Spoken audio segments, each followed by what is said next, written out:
Halo saudara, dari Arlington, Virginia, saya Helmi Yohanes dan tim VOA kembali hadir dengan serangkaian berita Amerika Serikat dalam segmen Sapa Dunia. Serangan Rusia di Ukraina mulai membawa imbas pada warga Amerika yang menghadapi semakin mahalnya harga bensin, sementara perusahaan-perusahaan berupaya mencari kiat untuk menutup kerugian. Belum ada tanda-tanda perang di Ukraina akan berakhir, dan dampak ekonomi pada warga Amerika semakin terasa. Harga bensin mencapai rekor dengan rata-rata kini adalah $4.33 per galon atau sekitar Rp16.400 per liter. Ini lebih mahal sekitar 35% dibanding setahun lalu. Sementara inflasi mencapai tingkat tertinggi selama 40 tahun dengan harga-harga yang melonjak mengancam pemulihan pasca pandemi COVID yang masih rentan. Para petani Amerika juga merasakan dampaknya akibat Rusia menghentikan ekspor pupuk. Harga pupuk di Amerika sudah melonjak 30% dibanding tahun lalu. Sementara mulai pekan ini, perusahaan Uber mengumumkan akan mengenakan biaya tambahan hingga 55 sen atau sekitar Rp7.900 kepada para penumpang di kota-kota Amerika kecuali kota New York. Menurut Uber, tambahan biaya bahan bakar ini diperuntukkan para pengemudi dan akan berlangsung selama 2 bulan. Dan mereka akan memantau untuk melakukan penyesuaian bila perlu. Sementara warga Amerika juga mulai cemas melihat sejumlah perusahaan konsumen mengambil kiat membuat produk yang lebih kecil tapi dengan harga yang sama, seperti produk tisu ini. Sementara itu sejumlah warga keturunan Rusia di Amerika juga terkena imbas perang Ukraina. Sebagian mengalami perilaku tidak menyenangkan, padahal mereka ikut memprotes tindakan Presiden Putin yang memerintahkan penyerangan terhadap Ukraina.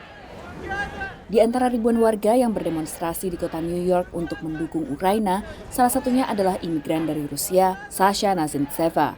Namun ia mendapat perlakuan tak menyenangkan. I overheard some American guys behind me saying not very good things about Russians. They got a little aggressive. They said some nasty things to me. And there were another 2 Ukrainian people who I heard them saying go back to Russia. Sasha tak sendiri. Seiring dengan meningkatnya ketegangan antara Rusia dan Ukraina, tensi di AS pun naik. Di Washington DC, restoran Russia House jadi sasaran vandalisme. Budaya boykot juga dihadapi bisnis milik diaspora Rusia di Amerika. Stores try to get rid of the Russian vodka. Online communities, they change Russian group to Russian-speaking group. Russian stores, they remove signs that it's Russian, just, I guess, to keep themselves safe. Diaspora Rusia di AS berupaya untuk meningkatkan kesadaran dan memberikan tekanan ke pemerintah Moskow untuk menghentikan agresi, termasuk dari Free Russia Foundation yang mengadvokasikan Rusia yang demokratis. We are organizing a huge information campaign to tell the truth so that these exiled Russians can target those who are in country and send them the truth, send them photos, send them videos. Pesan-pesan ini menggerakkan demonstran di Rusia untuk turun ke jalan meski di bawah ancaman penjara. VOA menghubungi sejumlah diaspora Rusia di AS yang mendukung invasi Rusia ke Ukraina, namun mereka menolak untuk diwawancarai. Demikian laporan VOA. Beralih ke sebagian warga Amerika yang kini sering memasang bendera Ukraina di depan rumah mereka atau membawanya ke konser, demo, dan aksi lainnya. Akibatnya bendera berwarna biru kuning ini semakin dicari sehingga membuat sejumlah UKM produsen bendera kewalahan memenuhi banyaknya permintaan. Melanie di Kansas City, negara bagian Missouri, bukan keturunan Ukraina, tapi ia ke toko pembuat bendera lokal All Nations Flag Company untuk membeli bendera Ukraina guna dipasang dekat bendera Amerika Serikat di depan rumahnya. Really, I want to support these guys because that's what our world is about right now. I think this brings awareness to other people to maybe help them get involved.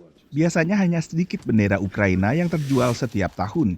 Tapi dengan krisis di Ukraina, dalam sepekan 30 bendera Ukraina terjual dan 100 lagi masih harus dijahit. It's very emotional. I love seeing people support the Ukraine and hearing the stories from people. Phung Tu adalah imigran asal Vietnam yang telah 3 dekade lebih menjahit bendera di All Nations Flag Company. Ia mengaku lebih sibuk, tapi pekerjaannya membawa kepuasan tersendiri. I'm happy when I work last. I like it. I love it. I love my work. Kesibukan serupa terlihat di Cincinnati, negara bagian Ohio, di The National Flag Company yang menjual bendera secara grosir maupun langsung ke konsumen. Came in Monday and had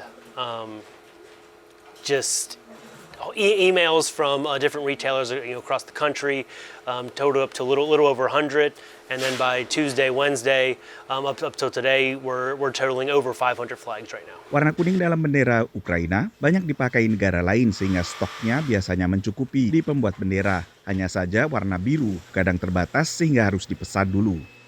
Demikian laporan tim VOA. Kini kita tengok warga diaspora Indonesia Robert dan Vivi Manan yang membuka restoran Win, A Taste of Bali di kota Atlanta, Georgia. Restoran ini memperkenalkan menu khas Bali kepada warga Amerika. Dan menurut sang koki yang juga mitra pemiliknya, ia harus sedikit mengurangi rasa pedas masakannya untuk menyesuaikan dengan lidah konsumen Amerika.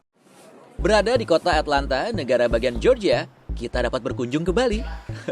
Maksudnya ke sebuah restoran yang mengangkat Bali untuk mempromosikan kuliner Indonesia bernama Win, Taste of Bali, yang diprakarsai pasangan suami istri Robert dan Vivi Manan. Memang Indonesia belum dikenal secara luas, khususnya masyarakat Amerika.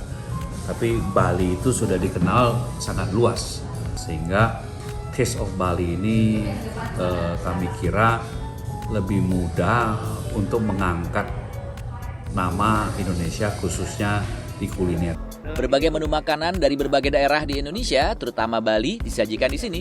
Jadi ada menu-menu beberapa dari Indonesia yang kita bawa tuh kayak es puter, terusnya ada ribs bumbu Bali, perkedel jagung, martabak telur, banyak sih yang kita bawa ke sini. Ya, kita tingkat kepedasannya dikurangin buat orang sini. Untuk mendapatkan bumbunya, susah nggak ya? Bumbunya sekarang sudah lebih gampang lah dari dulu. Sekarang di sini sudah banyak farmer market seperti kencur. Nah, itu susah dicari itu di sini. Adanya kadang dapat di toko grocery Indonesia tapi itu dalam bentuk bumbu-bumbunya. Pelanggan pun semakin mengenal dan menikmati kuliner Indonesia, baik untuk yang pertama kali mencoba. I thought the food was great. I had the grilled fish and it was very flavorful. I really enjoyed it and look forward to coming back and trying more things. Atau bagi warga Amerika yang pernah ke Indonesia dan merindukan makanan Indonesia hingga menimbulkan nostalgia dan kerinduan akan Bali. Very similar to what was, I used to do business in Jakarta and the tastes very reminiscent. Dari Atlanta, Georgia, Irfan Ihsan dan Ronan Zakaria, VOA. Saudara, kami akan kembali dengan Sapa Dunia Senin depan. Terima kasih atas perhatian Anda. Dari Arlington, Virginia, saya Helmi Yohanes dan tim VOA.